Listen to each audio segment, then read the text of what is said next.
electoral. Queremos mencionar que en este espacio había también unas guías orientadoras, pero el espacio se concentró en una sola pregunta, que fue específicamente cuál sería el perfil y los mecanismos para la elección de los candidatos de la Colombia Humana y Pacto Histórico, porque son dos espacios diferentes que también les pido que por favor pongamos mucha atención, porque se va a leer una ruta bien establecida que tiene dos partes.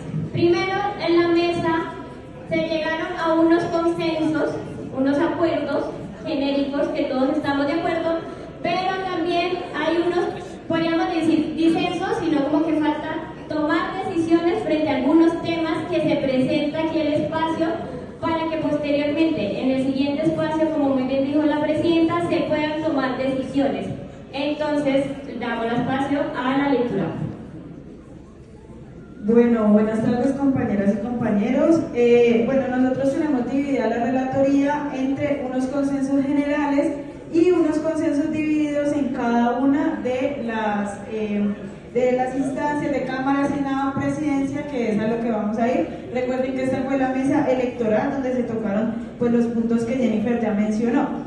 Sobre los consensos generales tenemos generar un mecanismo interno de elección de candidatos dentro del partido. Todavía no se definió si va a ser consulta interna, si va a ser consulta cerrada, abierta, lo que sea, sino generar un mecanismo que pueda permitir que pues, todos y todas puedan participar de esta elección. El segundo es Consejo de Control Ético y Comité de Garantías verificarán que los postulados sí sean aptos para ser candidatos de acuerdo a los criterios definidos y verificarán que se hayan cumplido los mecanismos internos de elección de los candidatos dentro de la Colombia Humana. Esto ya es parte de las funciones del Comité de Ética y Comité de Garantías, pero digamos que lo quisimos dejar aquí plasmado. Sobre los mecanismos específicos para Cámara, Senado y Presidencia. Para Cámara tuvimos dos consensos que fue debe existir un mecanismo interno para la selección de candidaturas y las listas serán paritarias y cremalleras, como ya lo habíamos definido, incluso hace 3 años, que pues iniciando con mujeres. Para Senado, las listas serán cerradas, paritarias y con criterio territorial obligatoriamente.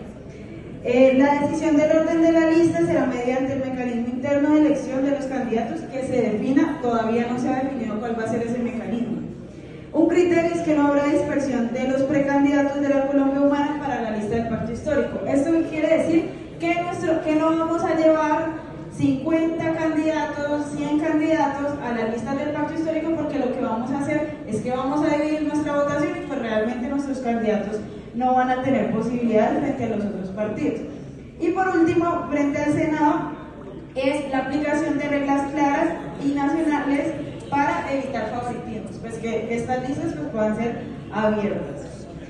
Sobre la presidencia, la consulta en el Pacto Histórico para definir será una consulta en el Pacto Histórico para definir una candidatura única. Esta será la consulta de octubre del 2025. Posterior, en marzo del 2026 se llevará a cabo una consulta del Frente Amplio. Nosotros llevaremos nuestro candidato del Pacto Histórico al Frente Amplio. Y por último, no se ha definido que la Colombia Humana tenga 1 o 2 o 3 candidatos a presidenciales. Eso será un debate que se dará un poco más adelante.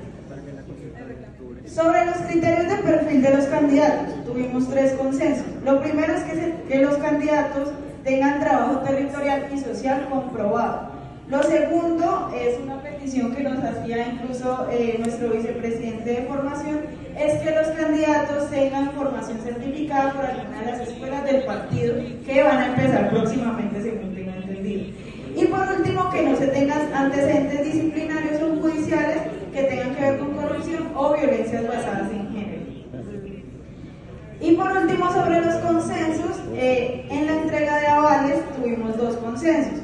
Lo primero es que deben reflejar el resultado del mecanismo de elección interna que se defina, y lo segundo es que será una revisión de entrega de avales a través del Comité de Ética y Comité de Garantías, que es lo mismo que mencionábamos hace un momento, que pues básicamente está dentro de sus funciones.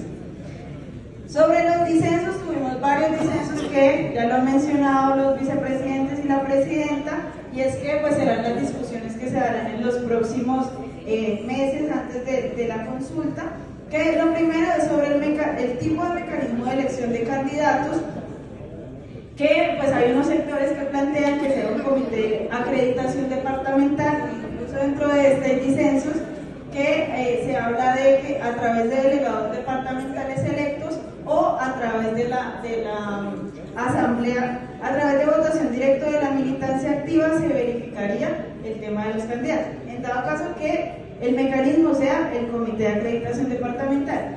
Y en el caso de que sea consulta interna, se plantean también dos puntos. El primero es que sea consulta cerrada para militantes certificados y el segundo es que sea consulta abierta, donde se puedan incluir nuevos sectores con previa acreditación mínima. Todavía no se ha definido cuál es la previa acreditación mínima. Y sobre la consulta, en dado caso que sea una consulta cerrada, también habían dos puntos, y es que uno, se pudiera revisar el tiempo de antigüedad en el partido para votar en la consulta, y dos, pues que hay que revisar más adelante también cuál sería el criterio de participación de los nuevos militantes en la consulta interna, ¿sí? Consulta cerrada implica que sería solo de nuestra militancia, y consulta abierta es que sería una consulta de toda la ciudadanía que puede votar por nuestros candidatos. El segundo disenso que tuvimos fue frente a la segunda instancia en caso de disputas sobre candidaturas. Arriba hablábamos de la consulta interna cerrada, pero en dado caso que esto no lo resuelva y tengamos que ir a una segunda instancia, las opciones que pues, se plantearon en la mesa y en las cuales no hubo consenso fue que lo primero, el Comité Nacional sea el Comité Nacional de Garantías la segunda instancia, la segunda es que sea el órgano directivo y la tercera es que sea una asamblea extraordinaria de delegados. Sobre el Comité Nacional de Garantías quedó también ahí la apertura de quién compone el Comité Nacional de Garantías, que todavía no es un debate que se hace. Sobre la Cámara tuvimos un disenso, este ya sería el último disenso, y es definir el tipo de lista. Si se hace de manera nacional, eso quiere decir pues que la Junta Directiva Nacional defina si las listas de los territorios van a ser abiertas o cerradas, o que de manera territorial, dependiendo de las características de los territorios, pues se pueda definir si las listas van a ser cerradas o abiertas. Aquí hubo algo que fue muy reiterativo de muchos compañeros y compañeras de territorios que donde quizá la economía humana no es tan grande ni tan nutrida como en otros, y es que realmente se pueda verificar que las particularidades de los territorios en todo ese tema de las elecciones.